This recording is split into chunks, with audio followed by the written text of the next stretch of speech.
Hello and welcome to this week's edition of This Week in Agriculture, a presentation of the Communications Unit, Ministry of Agriculture. I'm your producer and host, Christopher Holder. On this week's presentation, we bring you highlights of Agriculture Minister Zulfikar Mustafa's activities. Of course, we know that the Two Shows Conference at the Convention Center made up the highlight of activities this past week. Two Shows were able to share with government their impressions of what has been happening in the hinterland and in their communities across the country, and of course share some of what they would like to see happen in their communities for the rest of this year and going forward. A new executive was installed, elected, and appointed, and so the work of the indigenous communities will continue to be advanced. Now, Agriculture Minister was at the forefront of those interactions. He made an address to those Two Shows and, of course, interacted with them individually and in their respective community groups so as to advance the interest of agriculture development in those communities. So that, among other activities of the Minister this past week, will form the focus and content for this week's edition of This Week in Agriculture. We will be back after these messages. In August of 2020, the PPPC government took office with a promise to transform Guyana. Today, we are delivering on that promise. With a historic investment of $33.5 billion in drainage and irrigation, we've strengthened our nation's agricultural backbone. Over $31.9 billion was dedicated to the National Drainage and Irrigation Authority, ensuring that our lands are protected and productive. The Mahika-Maikoni Abari Agricultural Development Authority received $657 million, while the Flood Risk Project was allocated $1 billion. 7 new pump stations have been constructed, with 11 more underway and 2 at the procurement stage, safeguarding our farms and communities. We've paved the way for prosperity for our farmers, building over 97 kilometers of farm-to-market roads with a $1 billion investment. These roads are more than just infrastructure. They are pathways to a brighter future. To bolster capacity, the NDIA has procured 108 pieces of heavy-duty equipment, while the MMA has added 7 more to its fleet.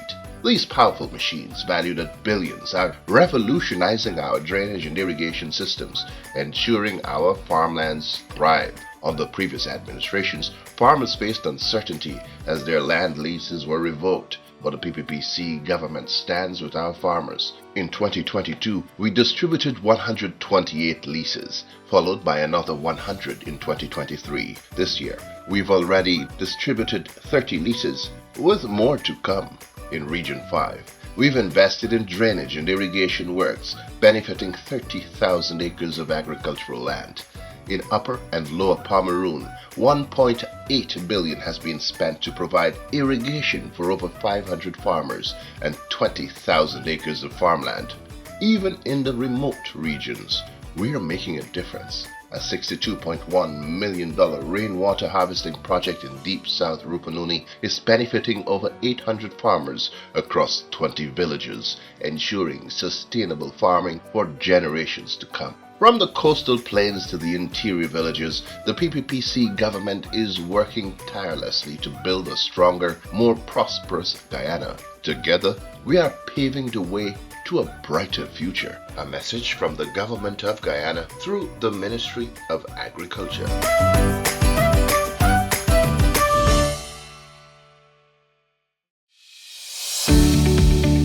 Farmers and agro-processors, the Guyana Marketing Corporation is here to help you thrive. Our Agribusiness Development Unit offers comprehensive training for agro-processors, ensuring you have the knowledge and skills to succeed.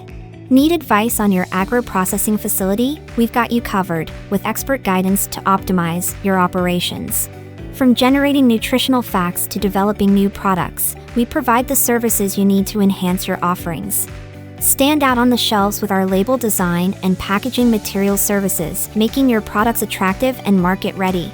We also create market linkages, connecting you with the right buyers and markets to expand your business reach. Are you ready to take your agribusiness to the next level? Contact the Guyana Marketing Corporation today. The Guyana Marketing Corporation, cultivating growth, empowering success. Together, let's grow Guyana's agricultural future.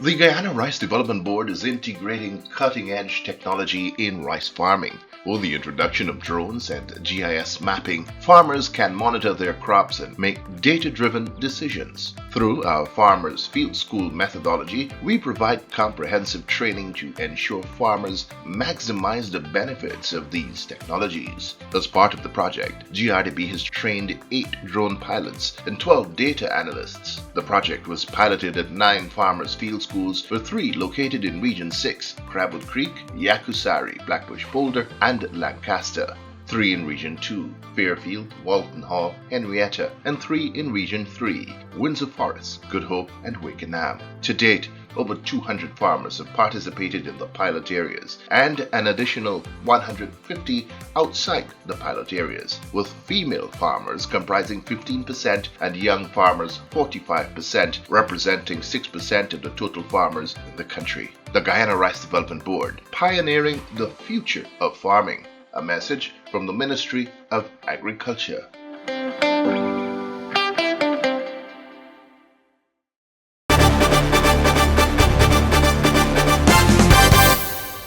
We begin this week's presentation by sharing with you Minister Mustafa's engagement with the Deputy Group Business Development Manager at the Jamaican Stock Exchange, Mr. Michael Johnson, to discuss food security-related topics and other possible areas for collaboration. During the meeting this past week, Minister Mustafa indicated that the government of Guyana is actively working with CARICOM through its Special Ministerial Task Force on Food Production and Food Security, MTF, to execute food security efforts in the region in keeping with the Vision 25 by 2025 initiative. The Agriculture Minister also explained Guyana's efforts in working with CARICOM to supply relief items for member states recently affected by Hurricane Beryl.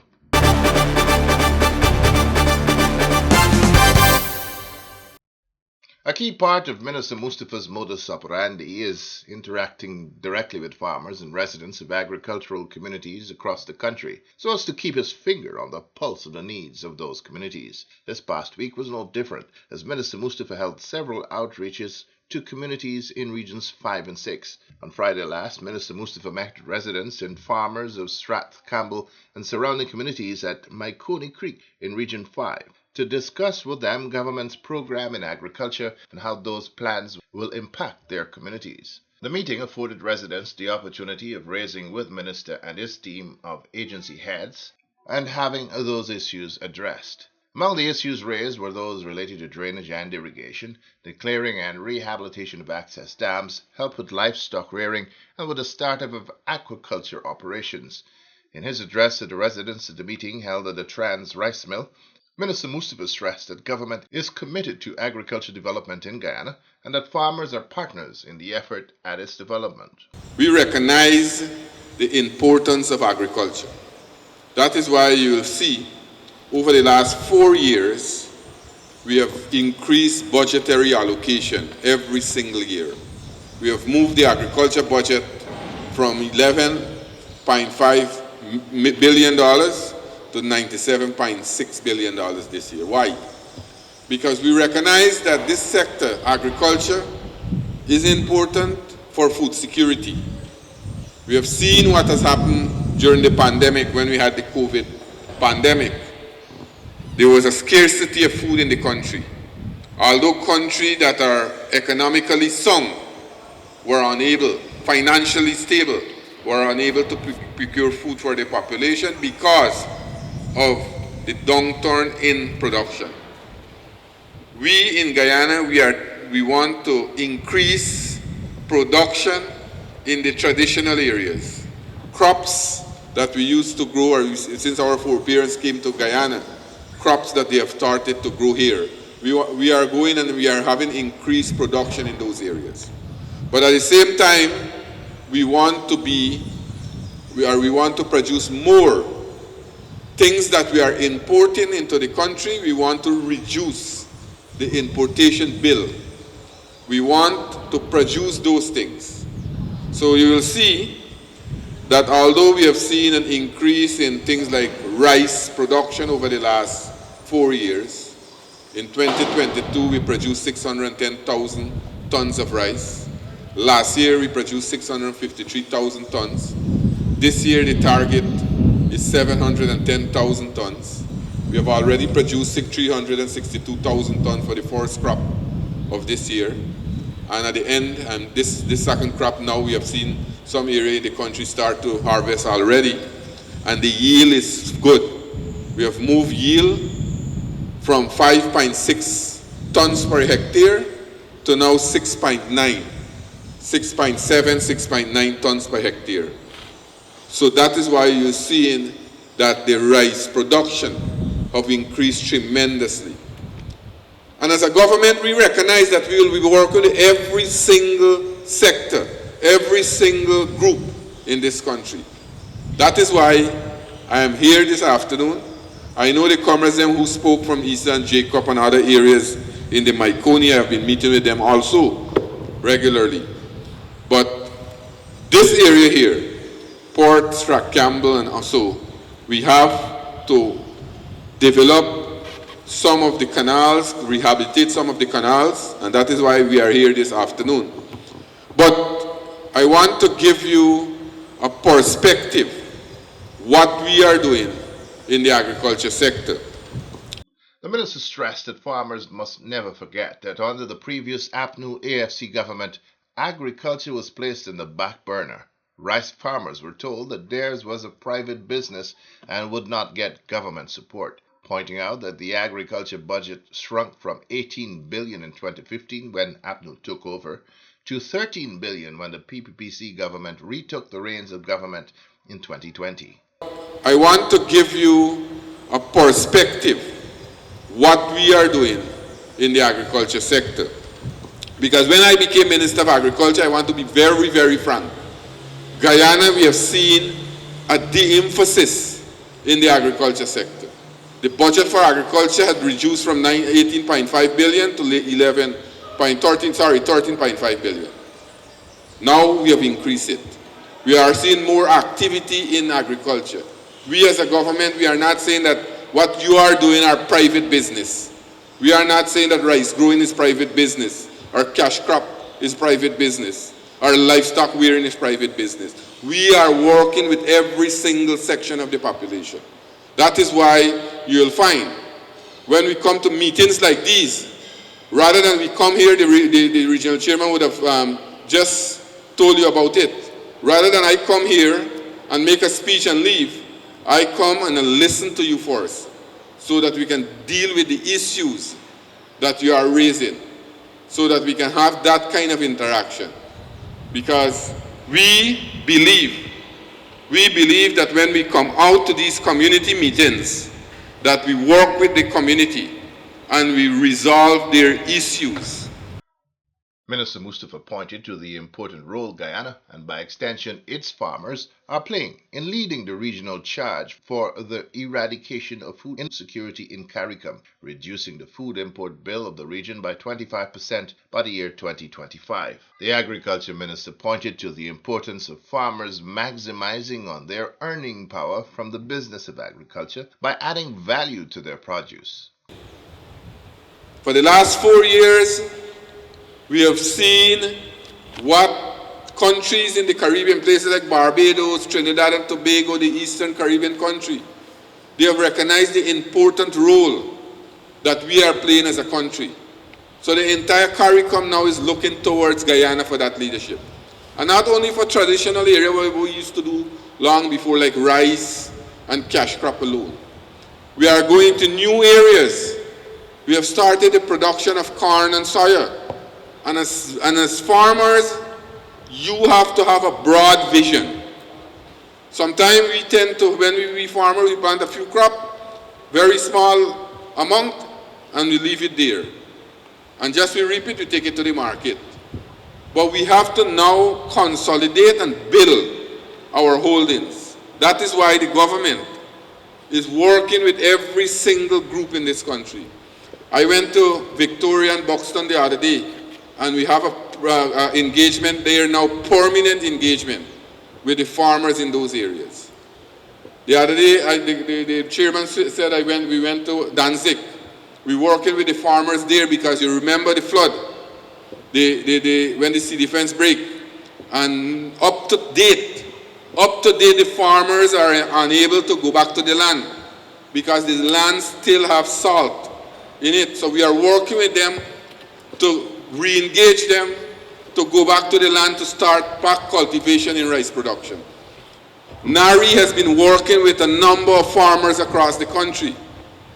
Now we are producing a lot of fruits and vegetables. We want to do it in large scale. That is why we are invested now in a food hub. As I am speaking now, we have the design, it's been finalized for the food hub on the Linden-Soesdijk Highway. So we will have to continue to increase production. And for us to increase production, the government will continue to make that increased budgetary allocation. For example, desilting of the canals, upgrading the dams, heightening embankment, help farmers with input. And I am happy to say, over the last 4 years, you all remember in 2021, right here I walked this place, when we had the most devastating flood in the history of this country, worse than the 2005 flood. The entire country was underwater, all the 10 regions was underwater. And we had to find money to give back the farmers to go back to the land, because we recognize that for the farmers to produce, they will have to have funds to go back to the land. So those are the kind of vision that we look at as a government we have. So when farmers are saying that they need help, we will continue to give help, because we have been giving help over the last 4 years, and since before 2015, when we came out of government, we have been giving help to farmers in this country. Because as a party and a government, we recognize that agriculture, I am not being prejudiced here as Minister of Agriculture, but agriculture is the most important sector for us. We can have all the natural resources in the world, all the oil and gas, all the gold and timber, all the bauxite, you name it. But we can't eat the money. We have to produce. Based on the issues raised by the residents of Strat Campbell and surrounding communities, Minister Mustapha facilitated meetings with the various groups of farmers with the agency heads. These meetings covered rice, livestock, cash crops, and 5 farmers who indicated interest in agriculture. After those engagements, the Agriculture Minister announced a number of interventions. NDIA and MME. Now the most burning issue in that group, 4 canal needed to be done urgently. And that 4 canal will start it next week. Right? Today is Friday. By mid next week, you'll get a machine will come to start those canals. So both Lionel and Ramjit will liaison with you, especially MME. Right? So we'll start that. The other issue, you have 30 cash crop farmers who need seedlings, sucker, shade material, fertilizer, and pesticide. Those are the cash crop farmers, 30 of those farmers. NARI, Jagnarine will ensure that that's done during the course of next week.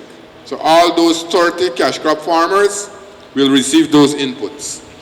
Then we have 4 persons who have livestock, met with Dr. Waldron just now, and they need the internal dams to be rebuilt. So that will be done, but it can't be done immediately. We'll do that. That will be in our ongoing program. And you have 4 persons who are interested in doing aquaculture. So we will start that work within a month. And we will supply the fingerling, that is the fish, and give you all some feed so that you can start the aquaculture here. Tambaki or tilapia. Right? Those 4 persons. And then those persons who didn't sow last crop, rice farmers, GRDB will do an assessment and we'll work along with you to see how we can help you for the new crop. Right, with inputs. So those are the issues that was raised. Now in this area here, I will ask the livestock and region and the local bodies to do a report, do a survey, and every household will give 25 black giant board so that you can start poultry production in that area, right? Everybody will get it. So that will commence immediately. Dr. Waldron will head that program, but he had to work along with the local bodies to get first of all, get a list. You know when you give out things, one house I get 10 families. So I am now giving 25 black giant board to each household. So you get 10 families that live in one household and still get 25 black giant board. 25, right? 20. So that will commence immediately.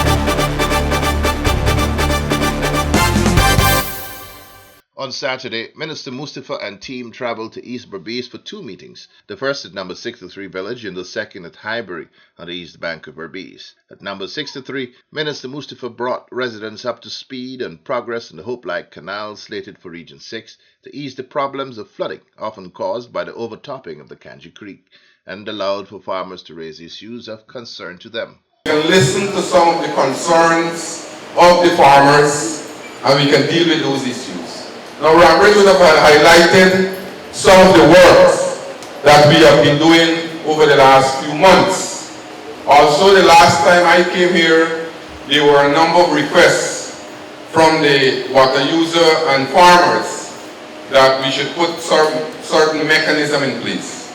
Since then, we have had the visit by the NDIA head with the farmers, cattle farmers, and rice farmers at the back so that we can define. They wanted a definition of the boundaries that we were using to create that Hope Light Canal. Since then we have had that visit and works have already commenced on the construction of the embankment from number 66 to Kanji. So that area, besides what infrastructure the RPA president spoke about, last week we commissioned that pump at Adventure, and we are now doing a new one in Blackbush Polar for the Frontlands too, because that pump station that is being done there, we had to terminate that contract from the previous contractor, and it was re-awarded to another contractor. So I'm hoping within a year we'll have that pump into operation and we'll boost the system there.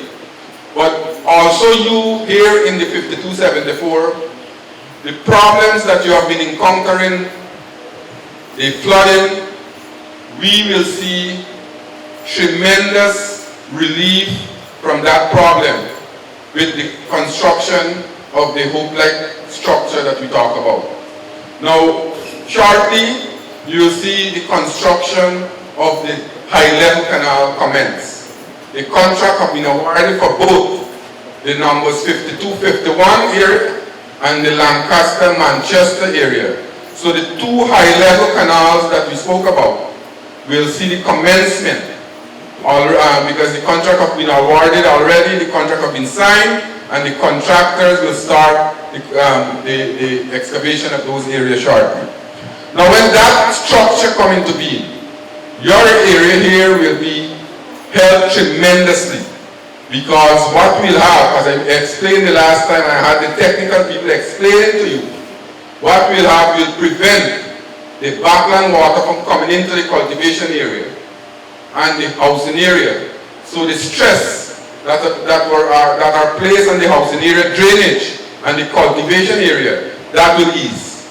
We'll have direct drainage from the backlands right onto the Atlantic.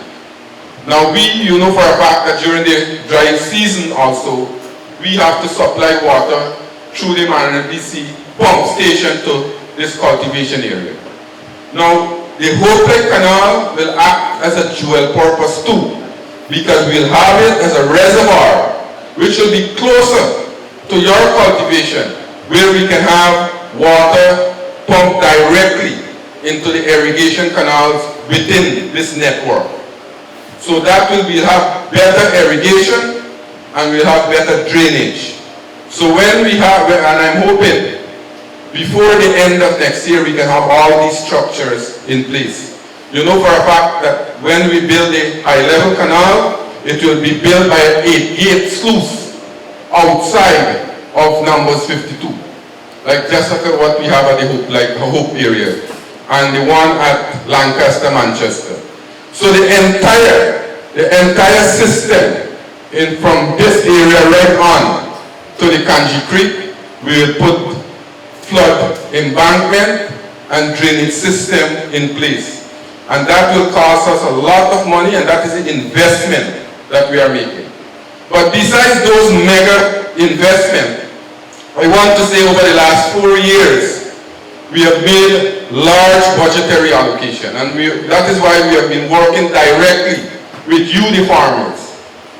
You know for a fact that and those are history now, the floods that we suffered, all those losses farmers would have lost. We try as much as possible to work with you to ensure that you go back to the land, we make things available to you, inputs, seed paddy, chemical, fertilizers. For the last 2 years we have been giving fertilizers to farmers because we know the cost because of the global issues, things like the Ukraine-Russian war, the pandemic, the effect of the pandemic that ended shortly.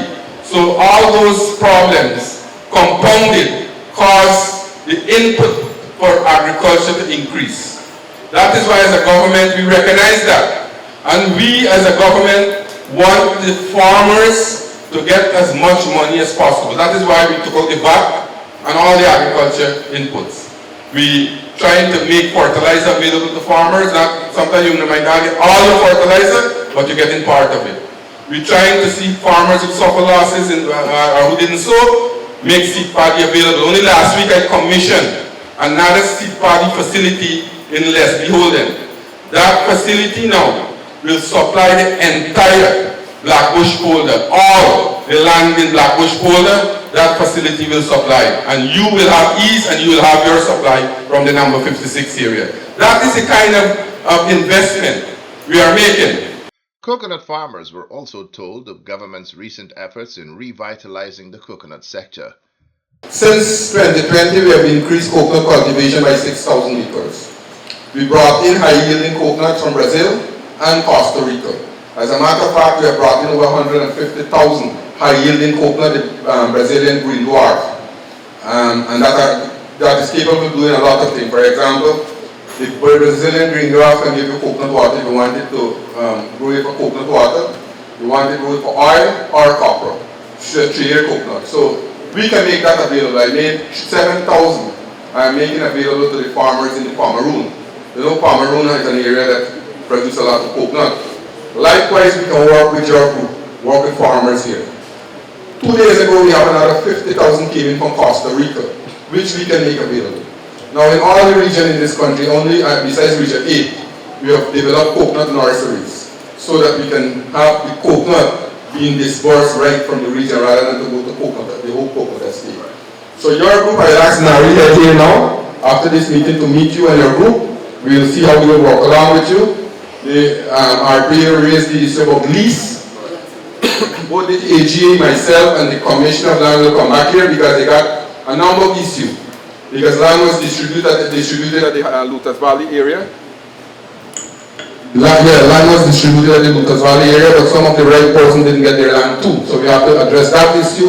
We have to address a number of other issues that those leases that are pending. And we can look, if you made an application, you have an acknowledgement, we can take it and look at that and make some representation for you. Farmers were assured that all dams in the cultivation areas will be rehabilitated. He also said planting materials will be made available to farmers and that NARI will be working with cash crop farmers to develop a program to determine the most lucrative crops to cultivate in the area. The meeting also saw the distribution of water pumps and agricultural tools and inputs to 8 farmers groups in the area. The Guyana Rice Development Board is integrating cutting-edge technology in rice farming. With the introduction of drones and GIS mapping, farmers can monitor their crops and make data-driven decisions. Through our Farmers Field School methodology, we provide comprehensive training to ensure farmers maximize the benefits of these technologies. As part of the project, GRDB has trained 8 drone pilots and 12 data analysts. The project was piloted at 9 farmers' field schools, with 3 located in Region 6, Crabwood Creek, Yakusari, Blackbush Boulder, and Lancaster, 3 in Region 2, Fairfield, Walton Hall, Henrietta, and 3 in Region 3, Windsor Forest, Good Hope, and Wakenham. To date, over 200 farmers have participated in the pilot areas and an additional 150 outside the pilot areas, with female farmers comprising 15% and young farmers 45%, representing 6% of the total farmers in the country. The Guyana Rice Development Board, pioneering the future of farming. A message from the Ministry of Agriculture.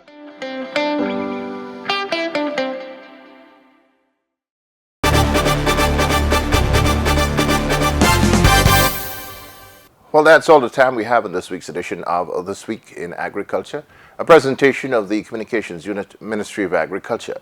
I'm your producer and host, Christopher Holder.